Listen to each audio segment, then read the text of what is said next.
12 மணி நேர விவாதத்திற்கு பிறகு மக்களவையில் வக்ஃபு வாரிய சட்டத்திருத்த மசோதா நிறைவேற்றப்பட்டது. ஆதரவாக 288 உறுப்பினர்களும் எதிராக 232 பேரும் வாக்களித்தனர். எதிர்க்கட்சிகளின் கடும் எதிர்ப்புக்கு மத்தியில் ஒன்றிய சிறுபான்மையினர் விவகாரத்துறை அமைச்சர் கிரண் ரிஜிஜு நேற்று நண்பகல் மக்களவையில் வக்ஃபு வாரிய சட்ட திருத்த மசோதாவை தாக்கல் செய்தார். அப்போது உரையாற்றிய அவர், இந்த சட்ட திருத்தம் யாருடைய நிலத்தையும் அபகரிப்பதற்காக அல்ல என்று கூறினார்.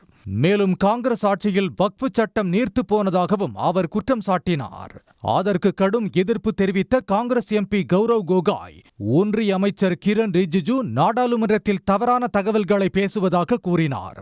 மேலும் வக்ஃபு சட்ட திருத்த மசோதா மூலம் அரசியல் சாசனத்தை நீர்த்து போகச் செய்ய மோடி அரசு முயற்சிப்பதாக குற்றம் சாட்டினார். தொடர்ந்து விவாதத்தில் பேசிய திமுக எம்பி ஆர் ராசா, வக்ஃபு திருத்த மசோதா சிறுபான்மையினருக்கும் அரசியலமைப்பு சட்டத்திற்கும் எதிராக உள்ளதாக குற்றம் சாட்டினார். நாட்டில் உள்ள ஒட்டுமொத்த வக்ஃபு சொத்துக்களை அபகரிக்க ஒன்றிய பாஜக அரசு முயற்சிப்பதாகவும் அவர் விமர்சித்தார். The irony is that the minorities' rights are going to be protected by way of this bill, where the party is having no members of parliament Muslim community. There is no Muslim MP to introduce and pilot the bill and support the cause of the bill.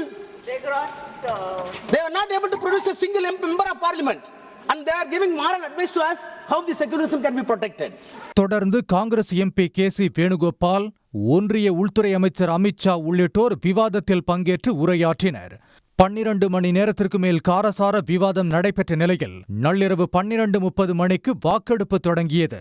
பின்னர் 288 உறுப்பினர்கள் ஆதரவாகவும் 232 பேர் எதிராகவும் வாக்களித்ததை அடுத்து வக்ஃபு வாரிய சட்ட திருத்த மசோதா நிறைவேற்றப்பட்டதாக மக்களவைத் தலைவர் ஓம் பிர்லா அறிவித்தார்.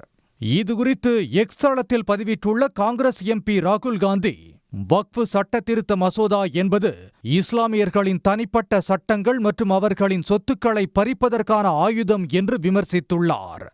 இஸ்லாமியர்களை இலக்காக கொண்டு அரசியல் சாசனம் மீது RSS பாஜக மேற்கொண்டுள்ள இந்த தாக்குதலானது எதிர்காலத்தில் மற்ற சமூகங்களையும் குறிவைப்பதற்கான முன்னுதாரணம் என்றும் ராகுல் காந்தி குறிப்பிட்டுள்ளார். மேலும் மத சுதந்திர உரிமையை மீறும் வகையில் உள்ள வக்ஃபு வாரிய சட்ட திருத்தத்தை காங்கிரஸ் கடுமையாக எதிர்ப்பதாக ராகுல் காந்தி தெரிவித்துள்ளார். உடனுக்குடன் செய்திகளை தெரிந்து கொள்ள சன் நியூஸ் பெல் ஐகானை கிளிக் பண்ணுங்க.